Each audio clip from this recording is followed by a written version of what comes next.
Hi guys and welcome back to the channel Held Dominance. Anthony here.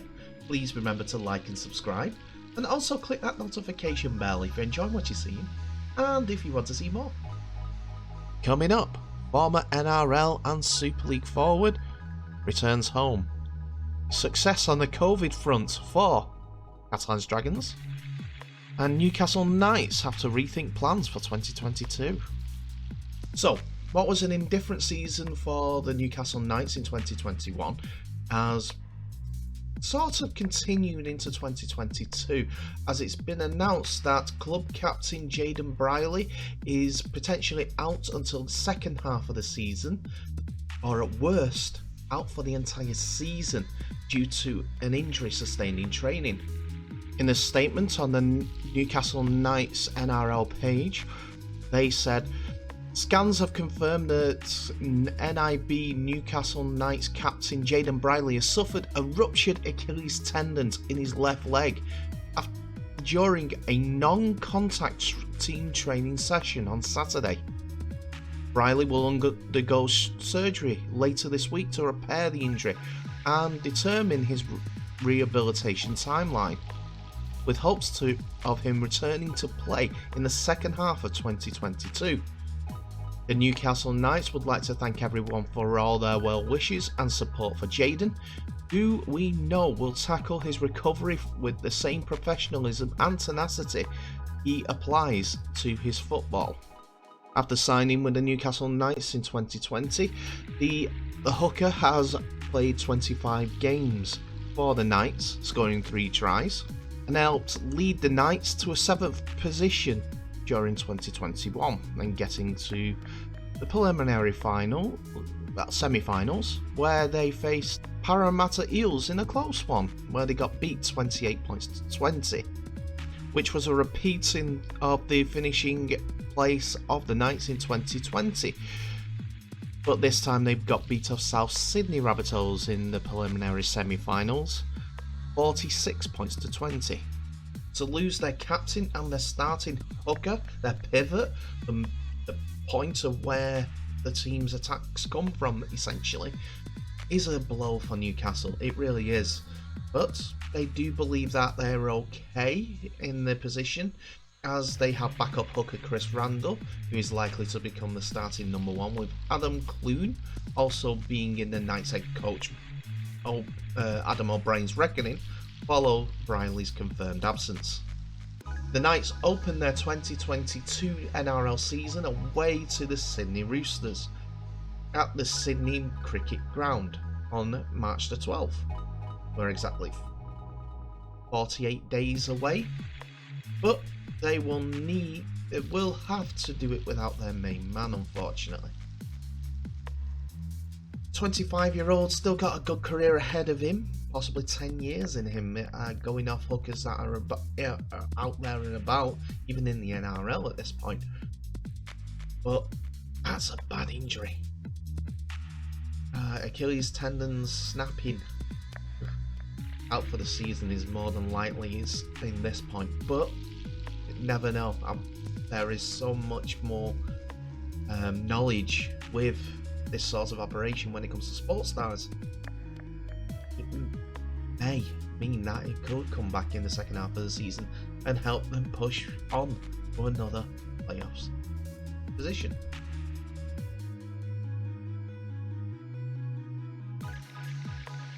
So, with the announcement from the French government still ringing in Super League's ears and all sports stars' ears, it has been confirmed that all the Catalans Dragons and staff have been vaccinated, and that's according to the club's general manager Alex Chan, who has confirmed the status of the Catalans Dragons team.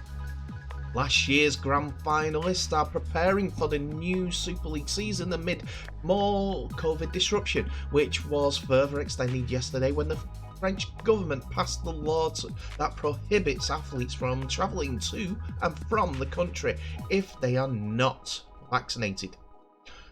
Though the rulings will have an undoubted impact on Super League's UK-based clubs, the challenges posed by Catalans and Toulouse Olympic were far greater, given their weekly travel plans. However, the Dragons have been significantly boosted by the fact that all the group has decided to get the vaccine, allowing them to play both in the UK and France alike. We've got a compliant group and 100% of our staff and players had been vaccinated, Chan said. We knew that with the current climate and the way things are with COVID and vaccinations, it was important.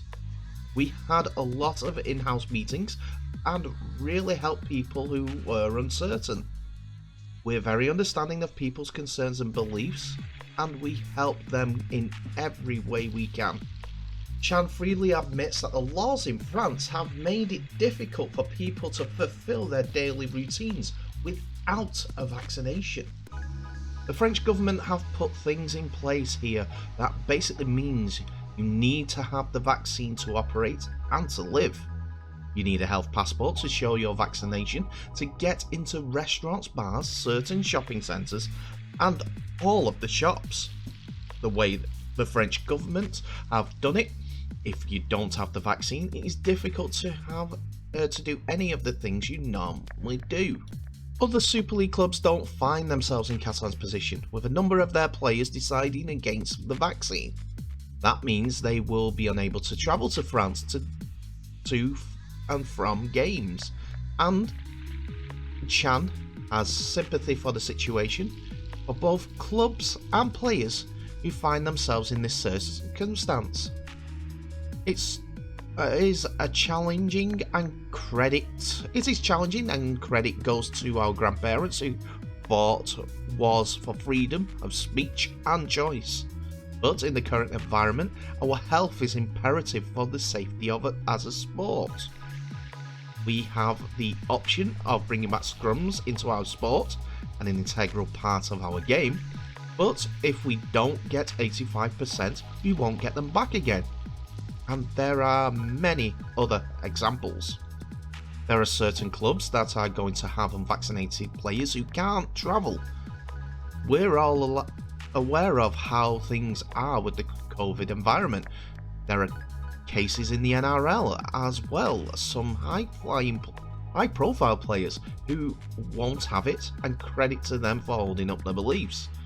But as a business and a sport and a club, we have to err on the side of caution with the health of people and the sport. I agree with what Mr. Chan has said. People have the right to choose whether or not to get the vaccine or not, but they're not free of consequence. And the consequence is the law that the competition and the place that the competition is being held is put into place. If you're not abiding those rules, which Super League doesn't seem to have, but the country that it's in does, that means they have to do it if they want to have a paycheck. Alex Chan is also looking at it that point with his business hat on. If the players can't play, they can get paid. If they've not got enough players, the club can't play the game. And if they can't play the game, they'll get beat 48 points to 0, which means that they'll drift towards the bottom of the league with every game that they're not able to fulfill, which means they'll drop out of Super League, which is money gone from a club. Just putting it simply as that.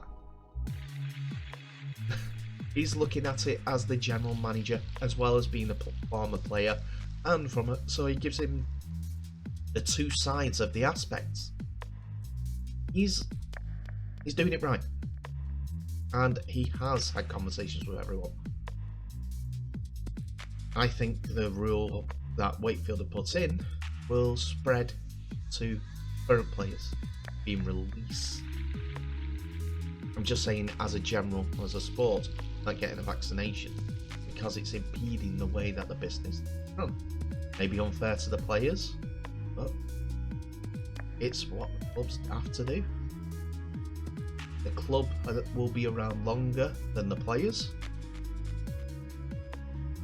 and it's owned by the fans, really. If they're not playing, fans won't pay, and the club won't exist.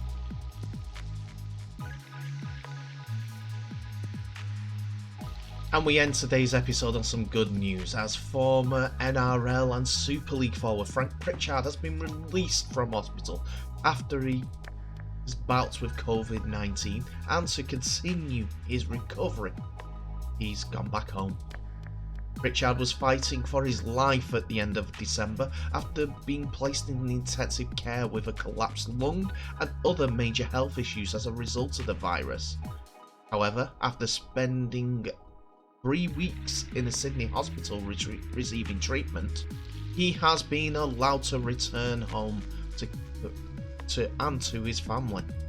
He took to social media to thank everyone for the love and support over the last month. He says, "I'm on the mend, doing good. I'm able to do my rehab and recovery from home. God bless you all. Much love, Frankie." Pritchard's situation was first reported on New Year's Eve, with Canterbury Bulldogs general manager Phil Gould delivering updates of his condition on social media. This spread like wildfires for the big prop, and after an outpouring of support from the rugby league community, Gould confirmed on the following day that Pritchard was no longer in a coma, and while his lungs were weak, he was in a stable condition. Thankfully, the former Challenge Cup winner is now in a position to continue his recovery in the comfort of his own home, which a video of him returning home was reposted on social media over the last couple of days. And it's good to see that he's able to do what he can, and he continues to make good strides. In the Northern Hemisphere, Pritchard spent one season with Hull FC, and he made a big impact during their 2016 campaign with the Black and Whites, making 26 appearances and helped the club to their first win at Wembley for quite some time. He was also a popular figure down under as well, as he racked up over 250 NRL appearances while playing for Penrith Panthers, Canterbury Bulldogs and Parramatta Eels. He also played for New Zealand 27 times, as well as playing 8 games for Samoa, where he scored a total of 7 international tries. The 38-year-old was born and bred in Sydney, New South Wales, Australia, but his family is of New Zealand descent, and played his junior rugby for St Clair Comets and Campbelltown City Kangaroos while attending Eagle Vale High School. That is where Penrith Panthers picked him up to give him his debut for rugby league's new premiers. That's the one.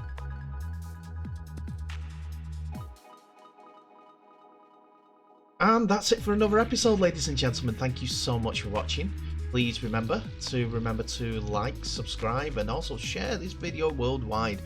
And also click that notification bell for any updates that may be coming your way in new videos, as a daily, but gives you a little bit of a prompt and a reminder. Tell me what your thoughts are on these videos today. What do you think the Newcastle plans should be for their temporary replacement for their captain? It's a bit of a difficult situation to be in. A leader as well as a pivot. That's 2 strikes on an attack.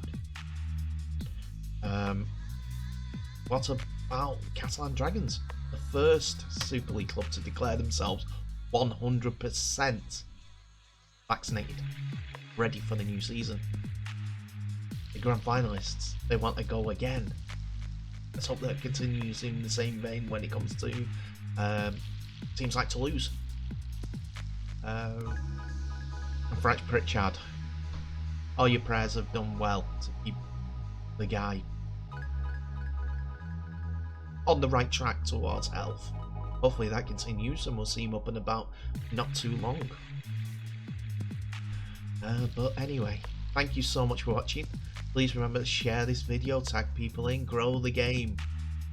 But in the meantime, stay safe, all the best, and I'll see you in the next video.